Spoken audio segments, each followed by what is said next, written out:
All right, what's going on, team? So coming back off of our latest video where you finished the dresser, we're going to get into making a jig for some future projects that I'd like to start. So this is a super popular and well-known jig. It's a cross-cut sled that we're going to make for our table saw. Lets you kind of achieve similar things as a miter saw, but the bonus here is that you can cut wider, I think is the right word, stock than you would on a miter saw. That miter saw that I've got goes out to maybe 18 inches, probably just a foot. So anything wider than a foot or 12 inches, I wouldn't be able to cut on a miter saw. And oftentimes we'll make things like cutting boards, which is the projects I want to get into that are longer. And so you can make a cross-cut sled for your table saw, and it allows you to make those cross-cut, right, instead of rip cuts. Or length cuts, however you want to call them, safer and more accurately with a zero tolerance clearance. So if you've never seen a cross-cut sled before, I'll show you at the end what it's used for. But for now, the big ticket item here is that we're going to make this cross-cut sled for less than $50, and it's going to be a decent cross-cut sled, all right? So it's going to be 24 by 18 inches, 24 inches long, 18 inches wide. I'll incorporate some leftover T-track that I had, but I'll include that in the cost of under $50. We're going to use some scrap walnut for the runners, and then these two 2x6s that I picked up for $1.59 each, crazy, as the front and back plates. So let's get right into ripping down all the components.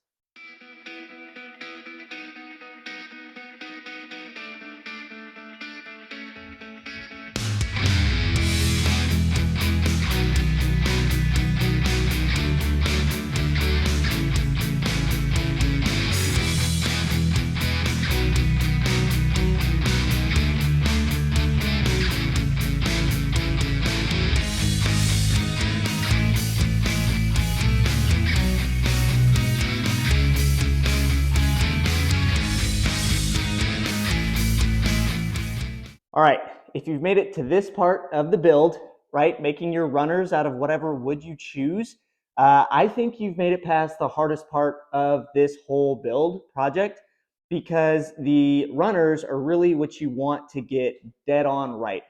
Yeah, we'll get to maybe the second most critical part later in the video, but this is really what I think is most important. So as you can see, you want your runners to fit nicely in the miter slot, and be able to move back and forth freely, even without any sort of paste or anything like that, which you'll see us apply later in the video.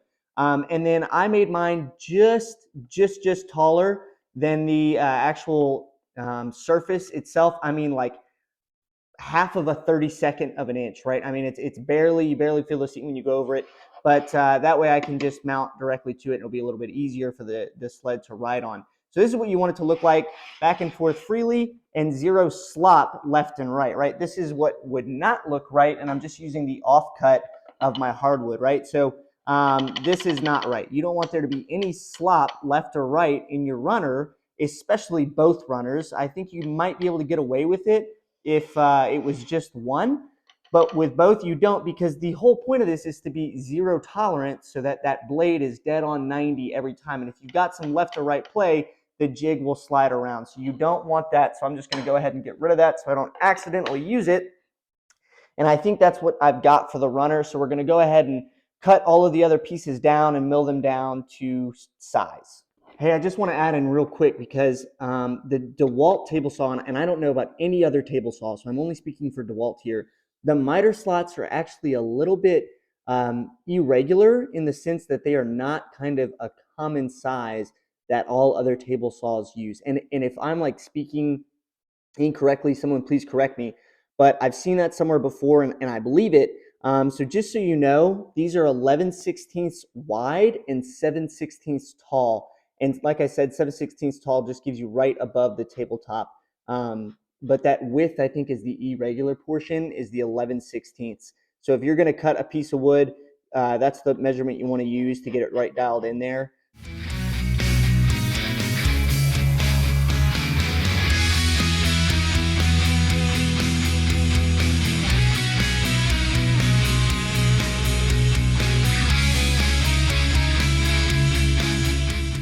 All right, so now we're going to lay the board onto the runners. I went ahead and lined the middle of my crosscut sled up dead even. to the blade and then slid the fence over so I could reference it as I lay it down, and you'll see what I mean. I'm going to lay a bead of super glue down. Probably helps if you puncture the seal.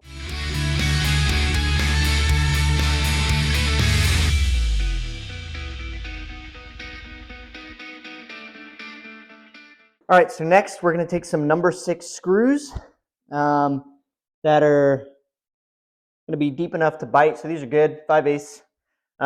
And you're going to use a number 6 countersink bit because you don't want the tops of the screw heads riding in your miter slot. So I'm going to put 4 in each miter slot and we'll go from there.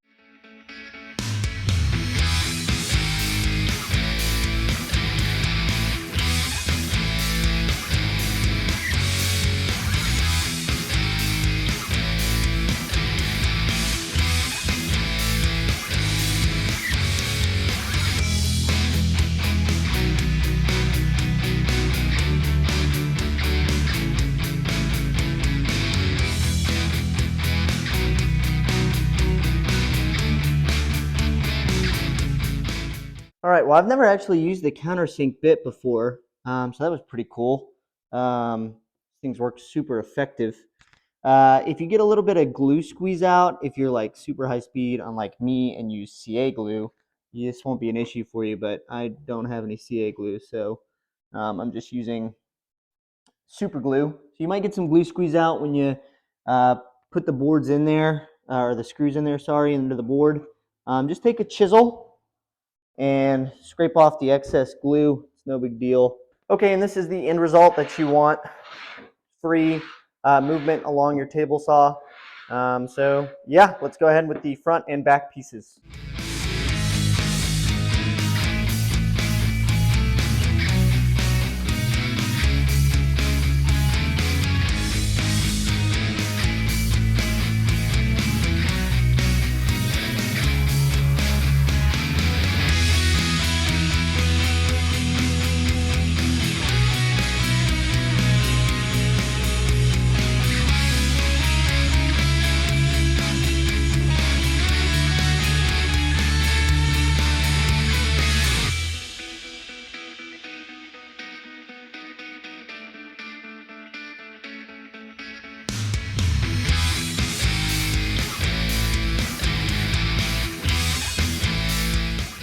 All right, now this part is super simple. So you're just going to line up one of your fences with the back piece. Some people call it the front.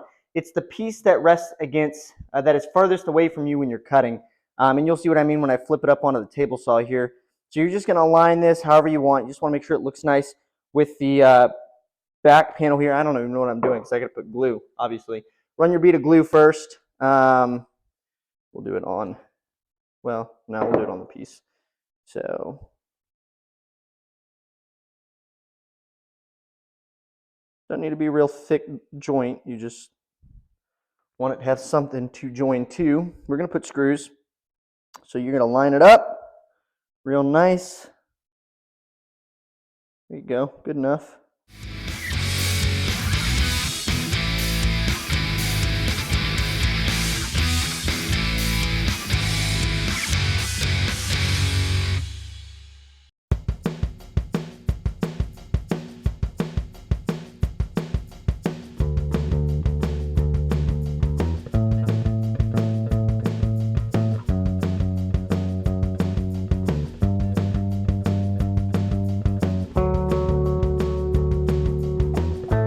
All right, so now with the back, see what I mean? I call this the back, some people call it the front. With the front attached, you're gonna raise up your blade and then cut a slot through your cross-cut sled till about 2 inches from the bottom here, or the back. So let's go ahead and do that.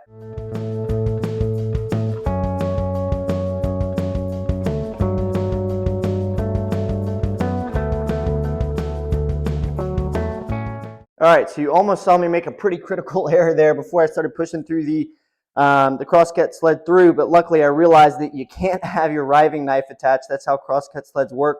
Because this is a zero tolerance slot to the blade there, if you have your riving knife in there, it won't push through. So just for your essay. All right, now since we're going to install T-track onto this, we want to set our T-track onto the top fence, and then mark a line for how thick you need the cut. Most of them are about 3/4 inch wide, and then a cut for how long. If you're going all the way across the piece, then that's totally fine. I'm not, since I don't have T-track that long right now, and I'm using just leftover scrap. So we're going to go ahead and cut a dado into this with the router table to get this T-track installed.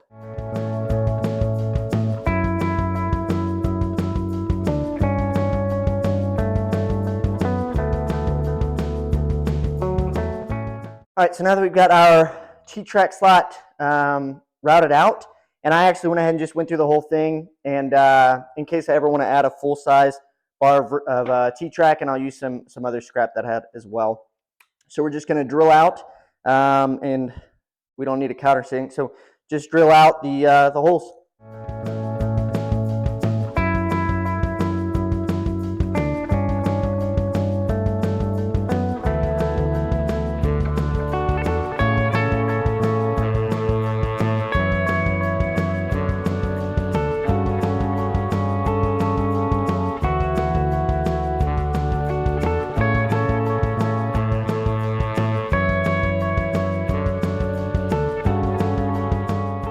All right, now this I think is the second hardest piece of this whole thing. And again, if you can knock this out, then you'll be good for sure. So this is how we ensure that 90-degree accuracy on the cut. So you're going to take a triangle, whatever you got, and you're going to line up your cross cut. So what you cut with the saw already, to the fence that you're attaching. So we'll just line that up there. Perfect. And then make sure it's square. Once it's square, we're going to clamp it down. Okay, and that's pretty square. So we're going to go ahead and clamp this down and then screw it in.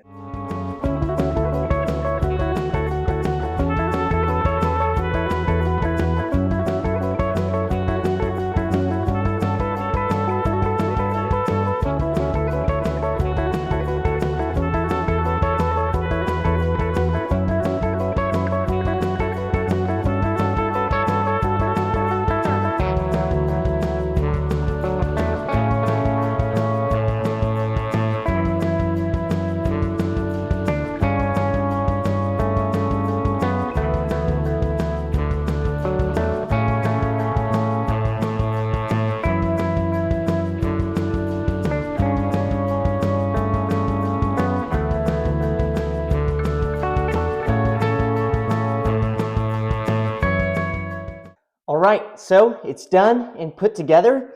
Got the, I mean, it was pretty much done last time you saw it. All I did was I made this little stop block kind of in the off time here. So it's efficient enough. You know, you just slide it along wherever you need it to be, and then I set down a triangle to make sure it's square. And we're actually going to set it to make a cut. We're going to test our first piece. Let me just do this without talking. There we go. That's pretty solid. All right, move this over to the side. Keep that there. This is the piece we're going to use. We're just going to make a 90-degree cut on it and see if it cuts square. So everything works as it should. Zero tolerance, all that good stuff. So let's go ahead and make a cut.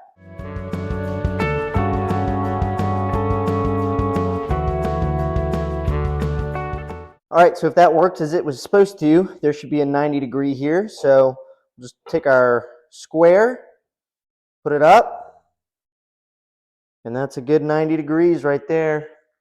See, I'm not even holding it in the frame. There we go. No light coming through there, and it's nice and tight. So that's that. All right, guys, so hopefully you enjoyed today's video. Nice, quick, easy video. Building a pretty simple and common jig found around wood shops. The real kind of big ticket item, like I mentioned at the beginning of this video, was that you could make a nice sled with some amenities, right, with a T-track attached to it for stop block use and stuff like that, for under $50. And it's true, you can. I paid $15 for the plywood, Got each of these pieces for $1.59 each, but you could use any scraps, 2x4s, anything like that around the shop.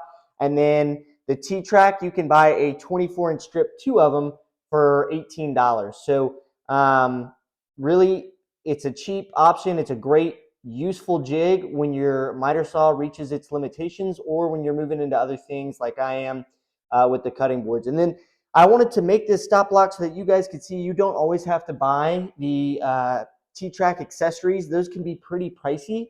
I think that's really where they get you on those T-Tracks. So all you need is a 1/4-inch nut, some washers, and some good wood, and you can make your own stop block. So this is the second stop block I've made.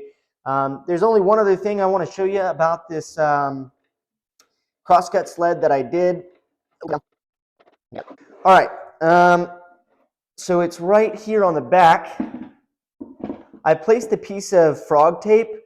You could put a block, a 2x4, something right here that extends, that would cover up the blade, and I may do that in the future. But I put this piece of frog tape here just as a huge reminder every time I'm looking down at this thing not to put my hand anywhere in that area, because as you can see, the blade slips out when you cut all the way through the piece. So just, I like to add safety into these videos whenever I can, so that's my piece for you. Another thing you could do if your crosscut sled was a little sticky and didn't want to glide kind of nice and freely, you could add some finishing paste, some wax, on the bottom into the tracks itself, and that would make it slide real nicely. And over time, if they get sticky due to swelling, whatever, that'll work as well. So I hope you enjoyed the video. This is another one from 5 O'Clock Woodshop. If you wouldn't mind, subscribe, like, and comment, and we'll be back next time.